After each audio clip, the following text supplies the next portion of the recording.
Í dæmi 18 erum við að vinna með upplýsingar frá trjáfræðingi og einhver laufblöð. Og við erum í fyrsta sinn núna að sjá miðpunkt.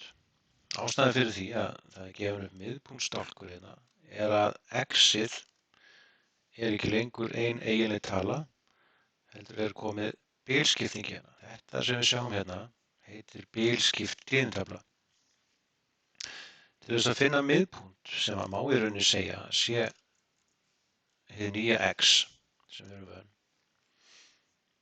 þá þurfum við að leggja saman þessar tvær tölur og deila þeim með 2. Þannig að ég ætlum bara að sýna ykkur hvernig þetta virkar. Það er ágætt að hafa þetta svona.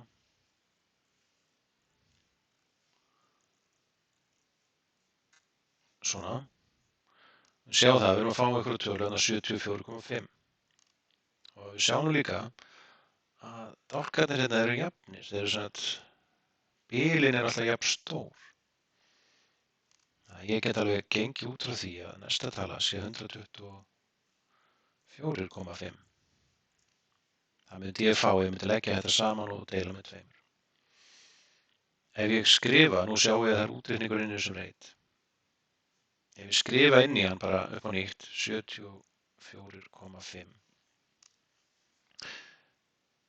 þá get ég valið þessa 2 og dregið niður fyrir restina. Hefði átt að geta það.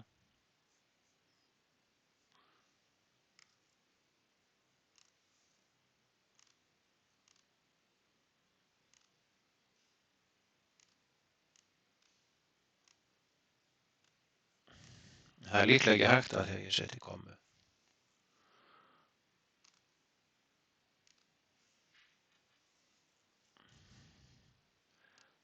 Þegar að venjast þessum breytingum.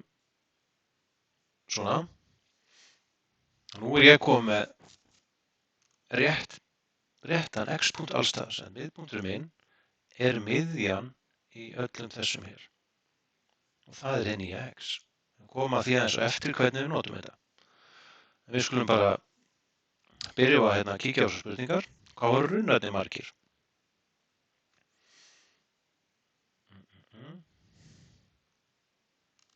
Skulum leggja saman hérna. Runnana.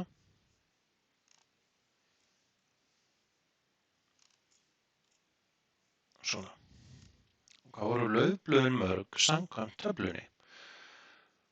Og þetta er mjög erfitt að sjá út núna og þess vegna þurfum við að búa okkur til nýjan dálk sem heitir f sinnum x. Hann í rauninni tekur þá fjölda runna og miðpunktinn í þessum hérna bilum. Þannig að við gerum bara svona f-tók f-ið sinnum x-ið f-tók drögum niður leggjum saman heildina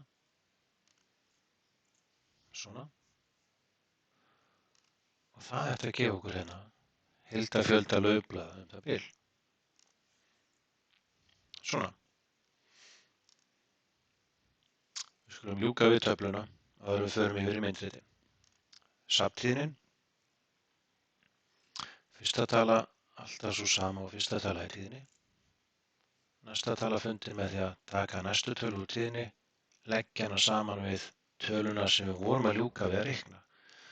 Alltaf þessa, ekki þessa. Eina ástæðan er svo að ef við gerum þetta svona þá getum við dregið hérna niður. Sama tala hér, við erum að gera rétt. Hlutfallstíðnin. F-tók. Þessi tala. Deilt með heildartölunni. Festum gildi af henni með dollarmerki. Drögum niður fyrir rest. Leggjum saman til að vera örugg. Fáum 1. Og þá erum við nánast öruggt þau sem að gera þetta rétt. Við skulum safna upp hlutfallstíðninni hérna. Fyrsta talan er alltaf svo sama. Þessi hér. Næsta tala er þá þessi plús svo sem vorum að reikna. Drögum niður og ef við endum í einum. Það er alveg góð. Svona. En þá skulum við henda okkur í eitt svona myndrit og við erum að vera að vinna með þessa tölvu hér. Hendur bara í súlrit. Þetta lítur einhvern veginn svona út. En þetta er vissulega ekki rétt hér, þannig að við skulum breyta því. Select data, edit og þetta viljum við hafa undir. Svona, þetta lítur mun betur út. Og svo eins og áður þá bara gefum við þessu nöfn sem þetta X og Y ás með því að fara inn í allt element og svona og þið megi gefa þessu þau nöfn sem að þið viljið. En þá var þessu dæmi nú bara lokið.